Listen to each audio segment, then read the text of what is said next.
Video को start करते हैं। बहुत ही इंपॉर्टेंट क्वेश्चन है यार। तीनों का तीनों आंसर क्वेश्चन जो बताया जा रहा है इजी तरीका से बताया जाएगा और तीनों परीक्षा की दृष्टि से काफ़ी इंपॉर्टेंट है। ठीक है, इस चैनल पर हर तरह के वीडियो साइंस से रिलेटेड मिल जाएंगे। ठीक है, तो याद रखिएगा इस चैनल पर हिंदी, इंग्लिश, संस्कृत का लेख, निबंध, पत्र, एप्लीकेशन जितना भी होगी सारा का सारा अपलोड होगी। गणित का वीडियो काफ़ी यानी कि पूर्ण रूप से 9, 10, 11, 12 का मिल जाएगी। ठीक है, 8 का। इसके बाद साइंस का 9, 10, 12 जो भी होगी, सामाजिक विज्ञान। और इसके अलावा भी आपको कोई भी क्वेश्चन की ज़रूरत होगी तो आप हमें कमेंट कीजिएगा, मैं आपका सहायता ज़रूर करूँगा। लेकिन हाँ, इच्छा हो तो आप लाइक सब्सक्राइब ज़रूर कीजिएगा चैनल को। मैं नहीं बोलूँगा कि सब्सक्राइब कीजिए, लाइक कीजिए, कोई भी ज़रूरत नहीं। इच्छा होगी तो आप ज़रूर कीजिएगा। ठीक है, ध्यान दीजिए।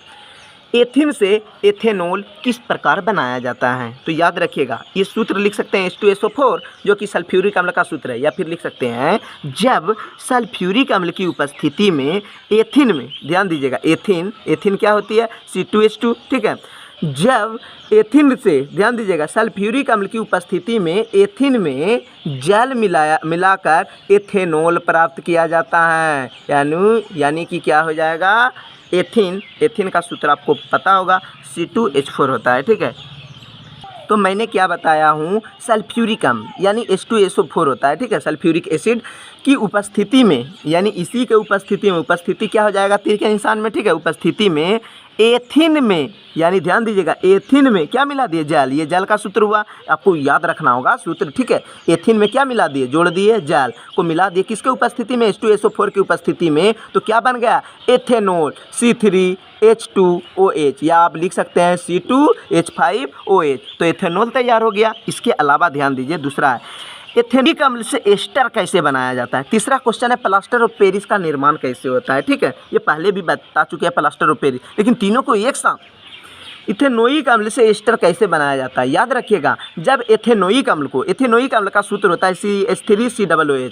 जब एथेनोइक अम्ल को सांद्र सल्फ्यूरिक अम्ल की उपस्थिति में, ध्यान दीजिएगा, जब एथेनोइक अम्ल को सांद्र सल्फ्यूरिक अम्ल की उपस्थिति, इसको बोला जाता है उपस्थिति में, ये हुआ एथेनोइक अम्ल के सांद्र सल्फ्यूरिक अम्ल की उपस्थिति में एथेनॉल मिला दिए, यानी ये दोनों में क्या मिला दिए? एथेनॉल, यानी जोड़ दिए। तो एथेनॉल मिलाने पर तो क्या बन जाएगा? एस्टर का निर्माण होगा। एस्टर का सूत्र होता है CH3COOC2H5, या फिर आप लिख सकते हैं C3H8COO प्लस H2O। ठीक है, आप जोड़ सकते हैं, C के गो हुआ 1, 2। ठीक है, इधर से भी जोड़ सकते हैं, कोई भी दिक्कत नहीं है। ठीक है, तो ओरिजिनल सूत्र आपको स्ट्रक्चर के द्वारा बताया गया है CH3COOC2H5, यानी स्ट्रक्चर जब बनाइएगा तो ये तरीका आपका सुविधा होगी। C लिख के H का यानी कार्बन का चारों बॉन्ड भरा हुआ रहता है। तो स्ट्रक्चर जब बनाइएगा यानी संरचना, तो आपको काफ़ी समझ में आ जाएंगे।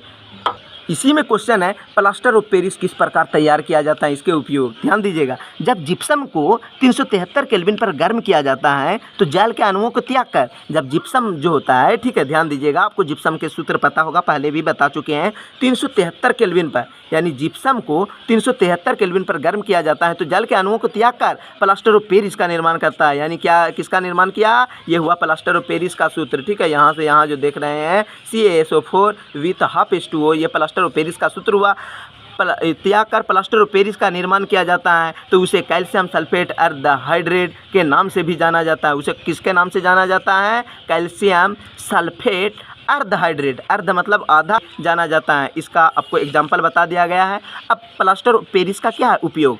खिलौना बनाने में होता है, सजावट तथा सामान एवं सतह का चिकना बनाने में किया जाता है, टूटी हड्डियों को जोड़ने में। किसी का हड्डी जैसे मान के चलिए टूट जाता है तो आप देखते होंगे हाथ पर सफ़ेद वाला बंडिश लगाया रहता है, वही है प्लास्टर ऑफ पेरिस।